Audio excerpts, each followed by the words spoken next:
ನಮಸ್ತೆ ಸ್ನೇಹಿತರೆ, Kannada all facts YouTube ಚಾನಲ್ಗೆ ಸ್ವಾಗತ. ತಡ ಮಾಡದೆ ಇವತ್ತಿನ ವಿಷಯದತ್ತ ಸಾಗೋಣ ಬನ್ನಿ. ಶ್ರೀ ಗಣೇಶ ಯಾರು? ಅವರ ಹಿನ್ನೆಲೆ ಏನು? ಅವರು ಆನೆಯ ಮುಖವನ್ನೇಕೆ ಹೊಂದಿದ್ದಾರೆ? ಒಂದು ದಂತವೇಕೆ ಮುರಿದಿದೆ? ಏಕದಂತನೇಕಾದರು?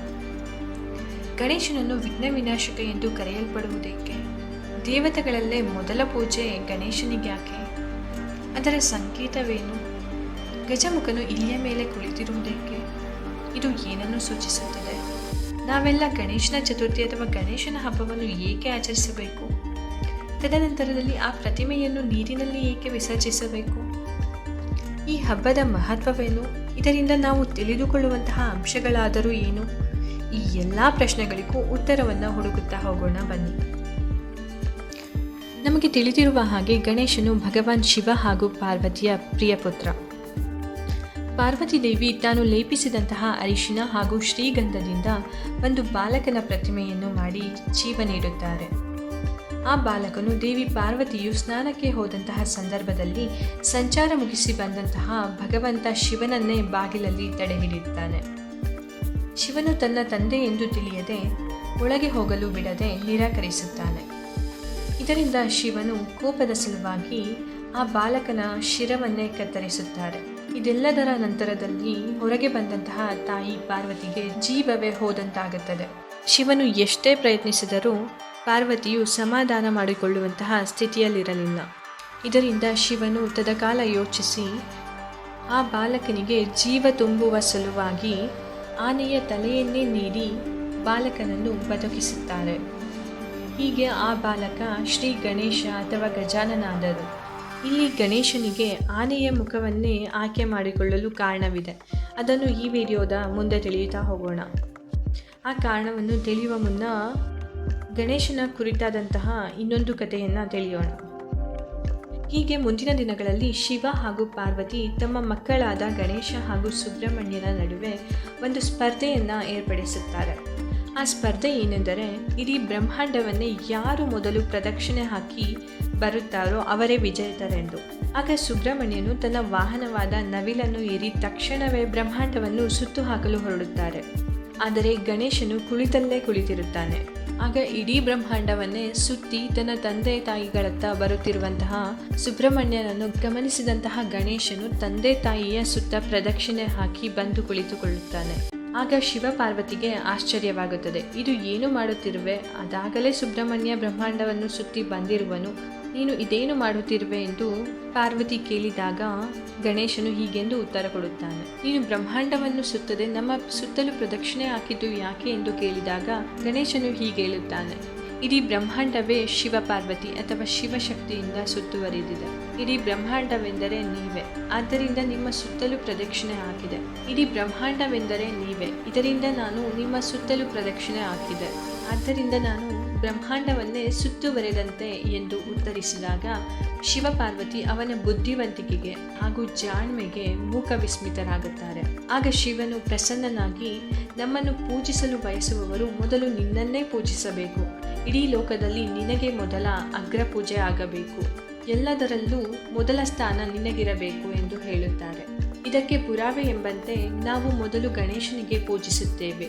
ಯಾವುದೇ ಕೆಲಸ ಶುರು ಮಾಡುವ ಮೊದಲು ನಾವು ಈ ಶ್ಲೋಕದಿಂದಲೇ ಶುರು ಮಾಡುತ್ತೇವೆ.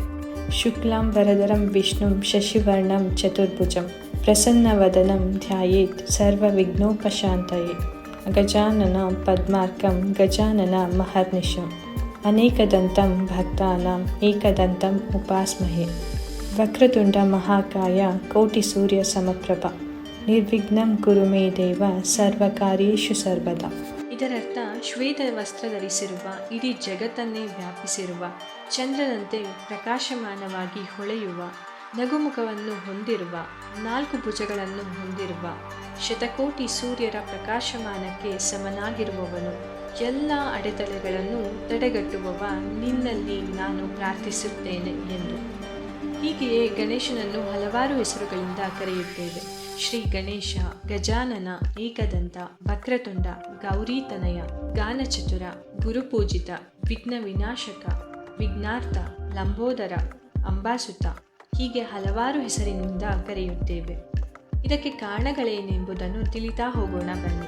ಗಣೇಶನನ್ನು ವಿಘ್ನ ವಿನಾಶಕ ಅಥವಾ ವಿಘ್ನಾರ್ಥ ಎಂದು ಕರೆಯುವ ಮೂಲ ಕಾರಣ ವಿಘ್ನ ಎಂದರೆ ಅಡೆತಡೆಗಳು, ವಿನಾಶಕ ಎಂದರೆ ಹೋಗಲಾಡಿಸುವವನು.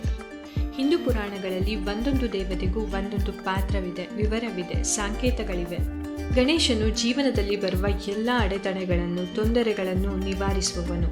ಅದು ಯಾವುದೇ ಸವಾಲುಗಳಾಗಿರಬಹುದು, ಹಣಕಾಸಿನ ತೊಂದರೆಗಳು, ಆರೋಗ್ಯ ಸಮಸ್ಯೆಗಳು, ಭಯ, ಅನುಮಾನಗಳಂತಹ ಮಾನಸಿಕ ಭಾವನಾತ್ಮಕ ಸಮಸ್ಯೆಗಳಾಗಿರಬಹುದು. ಇವೆಲ್ಲವನ್ನು ನಿವಾರಿಸಿ ವೈಯಕ್ತಿಕ ಬೆಳವಣಿಗೆಗೆ ಸಹಕರಿಸುವ ದೈವನಾಗಿದ್ದಾನೆ. ಆದ್ದರಿಂದ ಗಣೇಶನನ್ನು ವಿಘ್ನೇಶ್ವರ, ವಿಘ್ನ ವಿನಾಶಕ, ವಿಘ್ನ ನಿವಾರಕ, ವಿಘ್ನಾರ್ಥ ಎಂದು ಕರೆಯುತ್ತೇವೆ. ಹಾಗೆಯೇ ಗಣೇಶನನ್ನು ಏಕದಂತ ಎಂದು ಕರೆಯಲು ಕೂಡ 3 ಪ್ರಮುಖ ಕಾರಣಗಳಿವೆ. ಅದರಲ್ಲಿ ಒಂದು ಕಾರಣ, ಬ್ರಹ್ಮಾಂಡ ಪುರಾಣದ ಪ್ರಕಾರ ವಿಷ್ಣುವಿನ 6ನೇ ಅವತಾರವಾದಂತಹ ಭಗವಾನ್ ಪರಶುರಾಮರು ತನ್ನ ಶತ್ರುವಾದ ಕಾರ್ತವೀರ್ಯ ಅರ್ಜುನ ಹಾಗೂ ಇನ್ನಿತರ ಶತ್ರುಗಳನ್ನು ಸೋಲಿಸಿ ತನಗೆ ಆ ಪರಾಕ್ರಮಿಗಳನ್ನು ಸೋಲಿಸಲು ಶಕ್ತಿ ನೀಡಿದಂತಹ ಪರಮಾತ್ಮ ಶಿವನಿಗೆ ಧನ್ಯವಾದಗಳನ್ನು ತಿಳಿಸಲು ಬರುತ್ತಾರೆ. ಆಗ ಆ ಸಮಯದಲ್ಲಿ ಪರಶಿವನ ಪ್ರಿಯಸುತ ಗಣೇಶನು ಪರಶುರಾಮನ್ನು ಬಾಗಿಲಲ್ಲೇ ತಡೆದು, ತಂದೆಯು ವಿಶ್ರಾಂತಿ ತೆಗೆದುಕೊಳ್ಳುತ್ತಿರುವ ಕಾರಣ ನಿಮ್ಮನ್ನು ಒಳಗೆ ಹೋಗಲು ಬಿಡುವುದಿಲ್ಲವೆಂದು ಬಾಗಿಲಲ್ಲೇ ತಡೆಯುತ್ತಾನೆ. ಈ ಬಾಲಕನು ನನ್ನನ್ನೇ ತಡೆಯುತ್ತಿರುವನೆಂದು ಕೋಪಗೊಂಡಂತಹ ಪರಶುರಾಮರು ಆಕ್ರಮಣಕ್ಕೆ ಮುಂದಾಗುತ್ತಾರೆ. ಆದರೆ ಪ್ರತಿ ಬಾರಿಯೂ ಗಣೇಶನೇ ಗೆಲ್ಲುತ್ತಾ ಇರುತ್ತಾನೆ. ಇದರಿಂದ ಇನ್ನಷ್ಟು ಕೋಪಗೊಂಡಂತಹ ಪರಶುರಾಮರು ತನ್ನ ಕೊಡಲಿಯನ್ನೇ ಗಣೇಶನತ್ತ ಎಸೆಯುತ್ತಾರೆ. ಆ ಕೊಡಲಿ ತನ್ನ ತಂದೆ ಶಿವನು ಪರಶುರಾಮರಿಗೆ ನೀಡಿರುವುದಾಗಿ ತಿಳಿದಿದ್ದಂತಹ ಗಣಪತಿಯು ಅವರ ವಿರುದ್ಧ ಹೋರಾಡದೆ ಅಥವಾ ಆ ಕೊಡಲಿ ವಿರುದ್ಧ ಹೋರಾಡದೆ ತನ್ನ ದಂತವನ್ನೇ ಅಡ್ಡವಾಗಿ ಇರಿಸುತ್ತಾನೆ. ಅದರಿಂದ ಗಣೇಶನ ಒಂದು ದಂತ ಕತ್ತರಿಸಲ್ಪಡುತ್ತದೆ. ಇದು ಒಂದು ಕಾರಣವಾದರೆ, ಇನ್ನೊಂದು ಕಾರಣ ಮಹಾಭಾರತದಲ್ಲಿ ಉಲ್ಲೇಖವಿದೆ.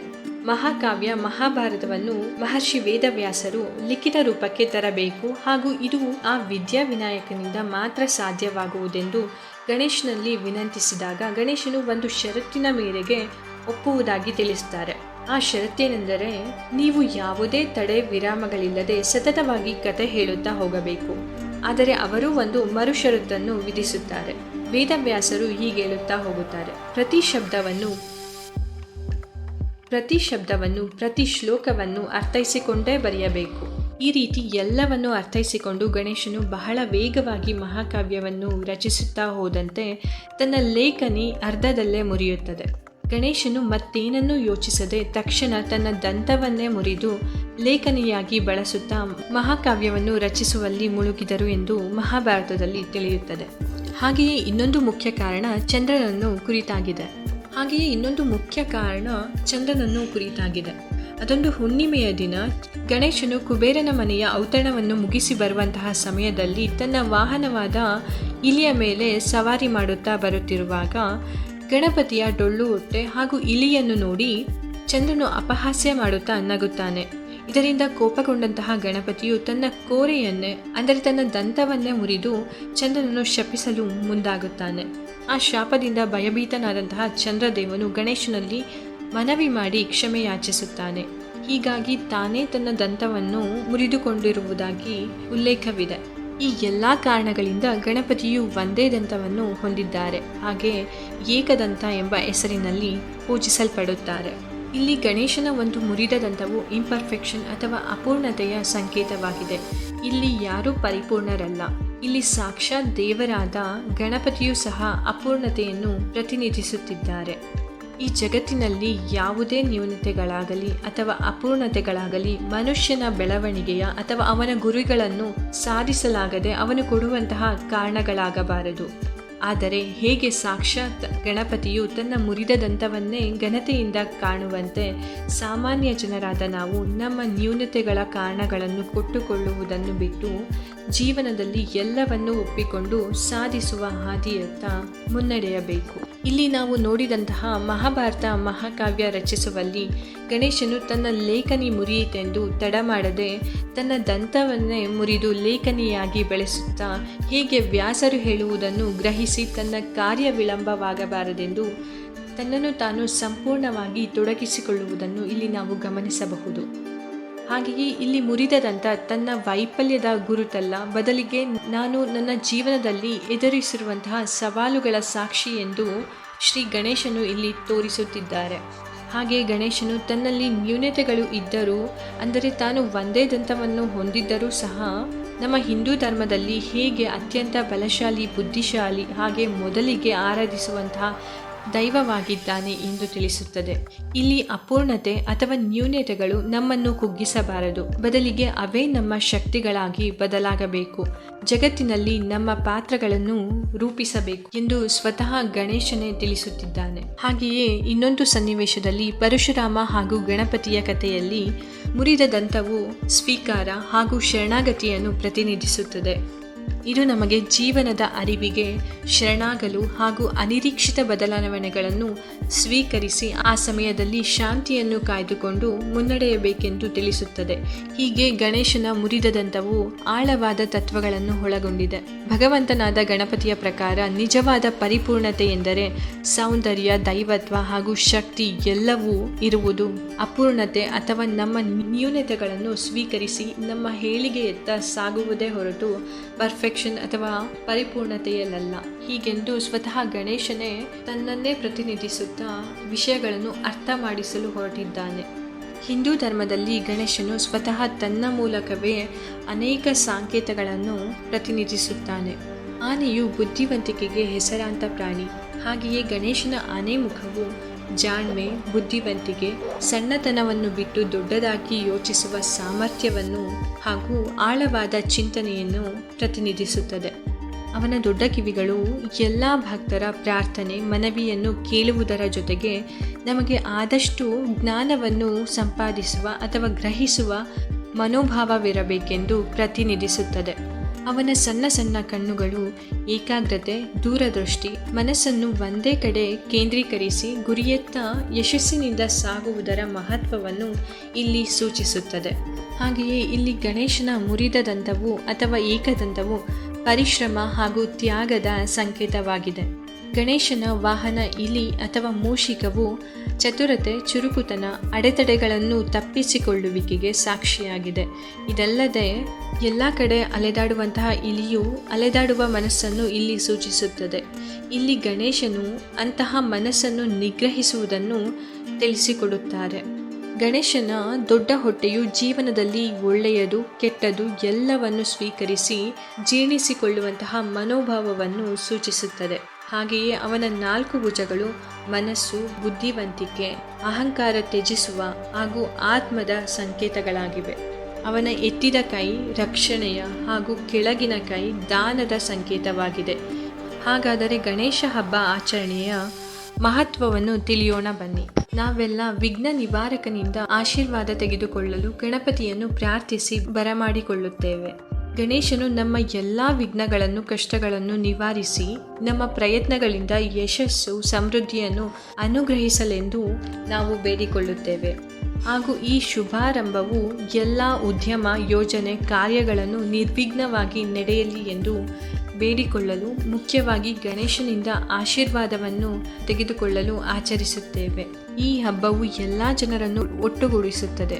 ಹಾಗೂ ಈ ಹಬ್ಬದಲ್ಲಿ ಜನರು ಒಟ್ಟುಗೂಡಿ ಸಂಗೀತ, ಪ್ರಾರ್ಥನೆ, ಔತಣಗಳು ಏರ್ಪಡಿಸಿ ಸಂತೋಷದ ವಾತಾವರಣ ನಿರ್ಮಾಣವಾಗುವ ಕಾರಣ ಜನರಲ್ಲಿ ಏಕತೆ ಹಾಗೂ ಸಮುದಾಯ ಬಾಂಧವ್ಯ ಬೆಳೆಯುತ್ತದೆ. ಇದಕ್ಕೆ ಪುರಾವೆ ಎಂಬಂತೆ ಸ್ವಾತಂತ್ರ್ಯ ಹೋರಾಟದ ಸಮಯದಲ್ಲಿ ಬ್ರಿಟಿಷರ ಆಳ್ವಿಕೆ ಹೇಗಿತ್ತೆನ್ನುವುದು ನಮಗೆ ತಿಳಿದೇ ಇದೆ. ಅವರು ಭಾರತೀಯರನ್ನು ಒಟ್ಟುಗೂಡಲು ಬಿಡುತ್ತಿರಲಿಲ್ಲ. ಒಂದು ವೇಳೆ ಭಾರತೀಯರು ಒಟ್ಟುಗೂಡಿದ್ದೇ ಆದಲ್ಲಿ ನಮ್ಮ ಆಳ್ವಿಕೆ ಇಲ್ಲಿ ಸಾಧ್ಯವಿಲ್ಲವೆಂದು ತಿಳಿದು ಭಾರತೀಯರು ಸಾರ್ವಜನಿಕ ಸಭೆಗಳನ್ನು ಮಾಡಲು ಅಥವಾ ಸಾರ್ವಜನಿಕ ಸಭೆಗಳಲ್ಲಿ ಭಾಗವಹಿಸಲು ನಿರ್ಬಂಧವೇರಿದ್ದರು. ಆಗ ಪ್ರಮುಖ ಸ್ವಾತಂತ್ರ್ಯ ಹೋರಾಟಗಾರರಾದಂತಹ ಬಾಲಗಂಗಾಧರ್ ತಿಲಕ್ರವರು ಈ ಗಣೇಶ ಚತುರ್ಥಿಯ ಸದುಪಯೋಗಪಡಿಸಿಕೊಂಡು ಏಕತೆ ಅಥವಾ ರಾಷ್ಟ್ರೀಯತೆಯ ಸಲುವಾಗಿ ಬ್ರಿಟಿಷರಿಗೆ ಸಂದೇಹ ಬರದ ರೀತಿಯಲ್ಲಿ ಈ ಹಬ್ಬದ ಬೃಹತ್ ಆಚರಣೆ ತರುವಂತಹ ಮುಖಾಂತರ ಎಲ್ಲ ಭಾರತೀಯರನ್ನ ಒಟ್ಟುಗೂಡಿಸಿ ಆ ಸಮಯದಲ್ಲಿ ಗಣೇಶ ಚತುರ್ಥಿಯು ರಾಷ್ಟ್ರೀಯ ಏಕತೆಯನ್ನು ಸಾರುವಂತಹ ಭಾಷಣ ವೇದಿಕೆಯಾಗಿಯೂ ಸ್ವತಂತ್ರ ಹೋರಾಟದಲ್ಲಿ ಭಾಗಿಯಾಗದ ಕೆಲವು ಜನರ ವರ್ಗಗಳನ್ನು ಹೊರತಂದು ಎಲ್ಲರಲ್ಲೂ ಸ್ವಾತಂತ್ರ್ಯ ಹೋರಾಟದ ಜಾಗೃತಿಯನ್ನು ಮೂಡಿಸುವಲ್ಲಿ ಸಹಾಯಕವಾಗುವಂತೆ ಮಾಡಿದರು. ಹೀಗೆ ಸ್ವಾತಂತ್ರ್ಯ ಹೋರಾಟಗಾರ ತಿಲಕರ ಪ್ರಯತ್ನದಿಂದ ಗಣೇಶ ಚತುರ್ಥಿ ಕೇವಲ ಧಾರ್ಮಿಕ ಸಂಪ್ರದಾಯದ ಹಬ್ಬವಾಗದೆ ಅಂದು ಸ್ವಾತಂತ್ರ್ಯಕ್ಕಾಗಿ ಭಾರತೀಯರನ್ನು ಒಟ್ಟುಗೂಡಿಸುವ ಸಂಕೇತ ಕೂಡವಾಯಿತು. ಇದಾಗಿತ್ತು ಗಣೇಶ ಹಬ್ಬದ ಮಹತ್ವ. ಕತೆ ಪುರಾಣಗಳಲ್ಲಿ ಉಲ್ಲೇಖವಿರುವಂತೆ ಗಣೇಶನು ತನ್ನ ಭಕ್ತರಿಗೋಸ್ಕರ ಬಂದು ಅವರ ಜೊತೆಯಲ್ಲಿ ಸ್ವಲ್ಪ ದಿನಗಳ ಕಾಲ ನೆಲೆಸಿ ವಿಸರ್ಜನೆಯ ವೇಳೆ ತನ್ನ ತಂದೆ ತಾಯಿಯರಿರುವ ಕೈಲಾಸಕ್ಕಿಂದಿರುಗುವನೆಂದು ಕತೆ ಪುರಾಣಗಳಲ್ಲಿ ಉಲ್ಲೇಖವಿದೆ. ಇಲ್ಲಿ ಗಣೇಶನು ಈ ಹಬ್ಬದ ಆಚರಣೆಯ ಮುಖಾಂತರ ಜನನ, ಜೀವನ ಹಾಗೂ ಮರಣ ಚಕ್ರದ ಮಹತ್ವವನ್ನು ತಿಳಿಸುತ್ತಿದ್ದಾರೆ. ನಾವು ಗಣೇಶ ಚತುರ್ಥಿಯಂದು ಗಣೇಶನನ್ನು ವಿಜೃಂಭಣೆಯಿಂದ ತಂದು ಕೆಲ ದಿನಗಳ ಕಾಲ ಪೂಜಿಸಿ ಆರಾಧಿಸಿ ನಂತರದಲ್ಲಿ ಗಣೇಶನನ್ನು ನೀರಿನಲ್ಲಿ ವಿಸರ್ಜಿಸುತ್ತೇವೆ. ಹಾಗೆಯೇ ಗಣೇಶನು ಇಲ್ಲಿ ಸೃಷ್ಟಿ, ಪೋಷಣೆ ಹಾಗೂ ಮರಣದ ಜೀವನ ಚಕ್ರದಲ್ಲಿ ಬರುವಂತಹ 3 ಪ್ರಮುಖ ಘಟ್ಟಗಳನ್ನು ಪ್ರತಿನಿಧಿಸುತ್ತಾನೆ. ಇಲ್ಲಿ ಯಾವುದೂ ಶಾಶ್ವತವಲ್ಲ ಎಂದು ತಿಳಿಸುತ್ತಾ ಒಂದಲ್ಲ ಒಂದು ದಿನ ಎಲ್ಲ ಬಾಂಧವ್ಯಗಳನ್ನು ಕಳಚಿ ಬಿಡಬೇಕು ಎಂದು ನೆನಪಿಸುತ್ತಿದ್ದಾರೆ. ಕೆಲವು ನಂಬಿಕೆಗಳ ಪ್ರಕಾರ ಗಣೇಶನ ಮೂರ್ತಿಯು ವಿಸರ್ಜನೆಯ ಸಮಯದಲ್ಲಿ ಮನೆಯ ಹಾಗೂ ಜೀವನದ ಎಲ್ಲ ಅಡೆತಡೆಗಳನ್ನು, ತೊಂದರೆಗಳನ್ನು ತನ್ನ ಪ್ರತಿಮೆಯೊಂದಿಗೆ ತೆಗೆದುಕೊಂಡು ಹೋಗುವನೆಂದು ನಂಬಲಾಗುತ್ತದೆ. ಹಾಗೂ ಇಲ್ಲಿ ಇನ್ನೊಂದು ಗಮನಿಸಬೇಕಾದಂತಹ ಅಂಶವೇನೆಂದರೆ ನೈಸರ್ಗಿಕ ಮಣ್ಣಿನಿಂದ ಮಾಡಿದಂತಹ ಗಣೇಶನನ್ನು ಮತ್ತೆ ಪ್ರಕೃತಿಗೆ ಮರಳಿ ನೀರಿನಲ್ಲಿ ಬಿಡುವುದು, ಪ್ರಕೃತಿಯಿಂದನೇ ಹುಟ್ಟಿ ಪ್ರಕೃತಿಯಲ್ಲೇ ಮುಳುಗುವಂತಹ ಸಂದೇಶವನ್ನು ಇಲ್ಲಿ ತಿಳಿಸುತ್ತದೆ. ಇದಾಗಿತ್ತು ಗಣೇಶ ಚತುರ್ಥಿ ಅಥವಾ ಗಣಪತಿ ಹಬ್ಬದ ಮಹತ್ವ. ಈ ಎಲ್ಲ ಮಾಹಿತಿಗಳು ನಿಮಗೆ ಇಷ್ಟವಾದಲ್ಲಿ ದಯವಿಟ್ಟು ನನ್ನ ಕನ್ನಡ ಆಲ್ ಫ್ಯಾಕ್ಟ್ಸ್ ಚಾನಲನ್ನು ಲೈಕ್ ಮಾಡಿ ಹಾಗೂ ಸಬ್ಸ್ಕ್ರೈಬ್ ಮಾಡಿ. ಮುಂದಿನ ಮಾಹಿತಿಗಳೊಂದಿಗೆ ಸಿಗೋಣ. ಅಲ್ಲಿಯವರೆಗೂ ಟೇಕ್ ಕೇರ್. ಧನ್ಯವಾದಗಳು.